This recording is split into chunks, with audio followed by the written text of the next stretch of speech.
What's the most adult thing you've ever seen a child do? I'm a nurse. We had a teen girl as a patient for about a week who was Guatemalan. Our translator service couldn't provide a translator for the dialect she used. Her 8-year-old brother spoke English fluently. Her parents would leave him there all day while they worked. It was summer, because he was the only way we could communicate with her. He wasn't explaining medical procedures for us, just telling us she was thirsty or needed to go to the bathroom. He was a great kid.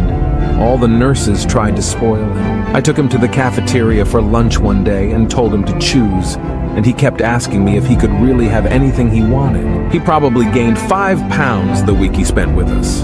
The kid had a serious love for Snickers and Mountain Dew. Yes, I made him eat real food before the junk, and I encouraged fruit, but it was hard to say no to that sweet, really anything.